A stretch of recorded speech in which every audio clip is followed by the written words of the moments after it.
Okay, let's dive into this, because today we're unpacking a really fascinating explainer on zoanthids care and Palytoxin safety.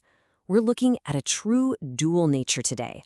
On one hand, we have a beautiful foundational piece of a thriving reef tank, but on the other, it harbors an incredibly potent hidden danger. So let's figure out how to keep these corals and, yourself, completely safe.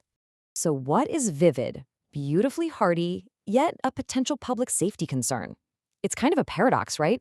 Usually when we think of a hardy, beginner-friendly addition to a home aquarium, we're thinking harmless. But what if I told you that one of the most vibrant soft corals you can bring into your home actually harbors a completely invisible, potentially dangerous secret? Let's take a closer look at exactly what we're dealing with here. Meet the zoanthids. You've probably seen them sold under friendly names like button polyps or just described as colorful mats.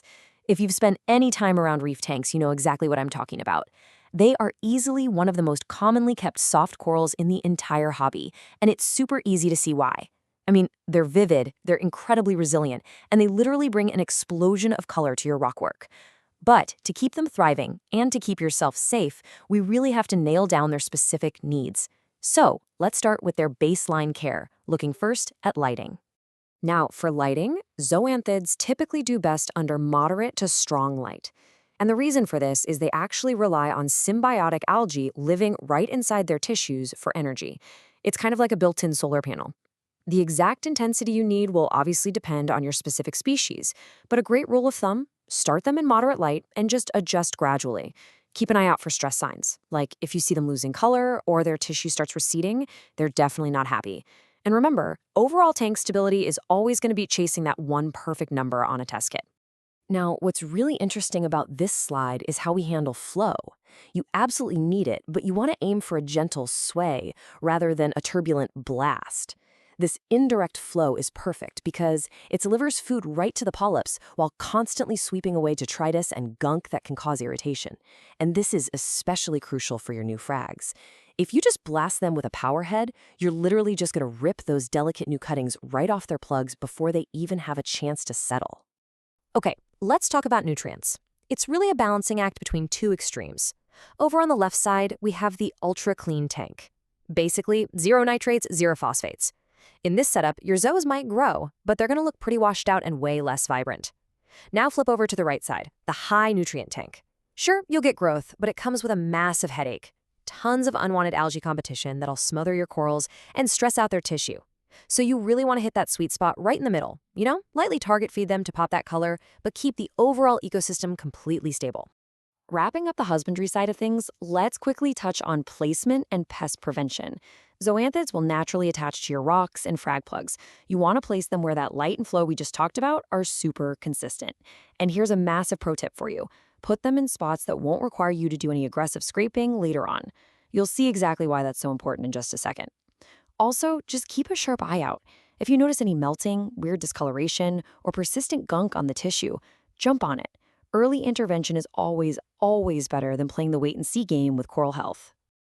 All right, this brings us to the absolute most critical part of this explainer.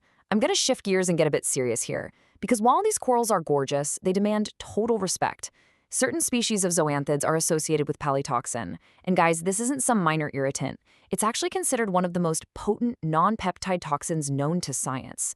It's a genuine public safety concern when you're handling, fragging, or doing tank maintenance. This is absolutely not a myth, and it's not something to brush off. This invisible threat hides right inside that beautiful tissue, meaning you have to treat every single handling situation as if the risk is actively present. Welcome to the danger zone. So the crucial point is preventing this toxin from making any contact whatsoever with your skin, your eyes, or your mucous membranes. And here's where a lot of veteran hobbyists actually slip up. You absolutely must avoid inhaling aerosolized material.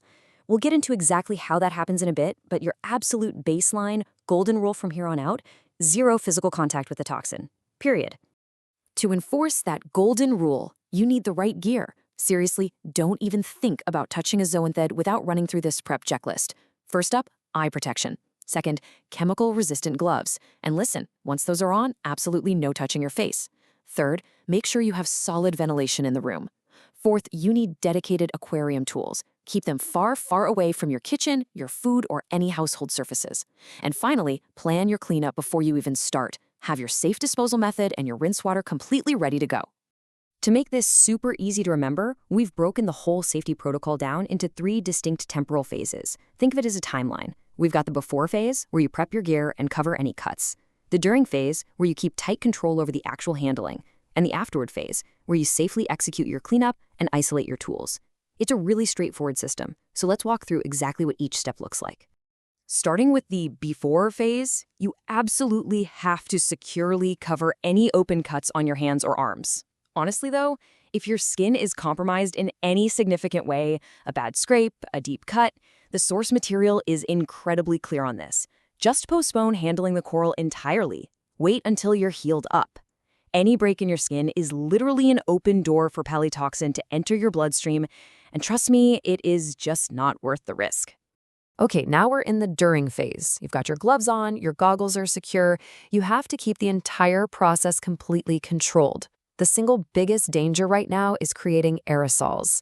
Those are tiny, fine droplets of water that carry the toxin directly into the air where you can breathe it right in. So that means no high-pressure rinsing, no aggressive splashing, and definitely no rough scrubbing that flings water around the room. And hey, if a piece of coral happens to melt or release tissue while you're working, stop. You treat that material as hazardous waste, carefully remove it, and thoroughly clean your workspace. Finally, we hit the afterward phase. The fragging might be done, but you aren't safe until the cleanup is officially over. You need to wash your hands and any exposed skin super thoroughly with soap and water. And when it comes to your tools, they get their own dedicated cleaning procedure. Never ever take contaminated aquarium tools and wash them in the kitchen sink or the bathroom where your kids brush their teeth. Oh, and if you happen to splash tank water on your shirt or your jeans, take them off and launder that contaminated clothing right away. The core philosophy of this whole explainer really boils down to this one quote. Treating safety as a routine step rather than an exception helps you enjoy the hobby while reducing unnecessary risk. I love that because it perfectly illustrates the mindset we need. Yes, Palytoxin is incredibly dangerous, especially if you're cutting or scraping near the polyps. But look at the reality. Thousands of hobbyists keep zoanthids for years without a single issue. How?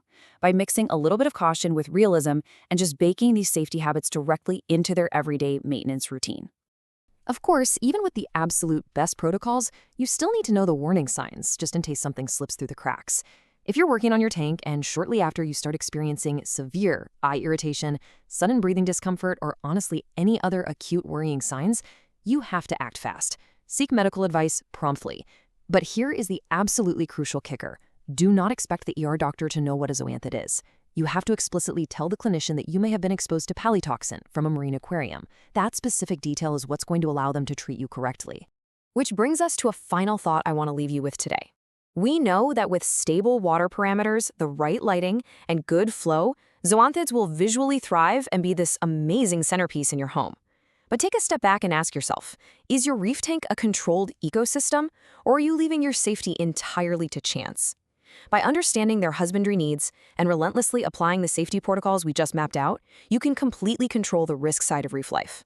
Thanks so much for diving into this explainer with me. Stay safe out there and happy reefing.